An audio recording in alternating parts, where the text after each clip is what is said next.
Hey y'all, Justin with ESAB. I work in the field application department. Talk a little bit about safety with this machine.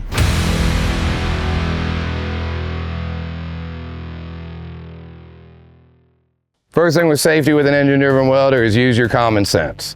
Make sure your work area is clean. Make sure you're not in a building burning gasoline to OSHA standard.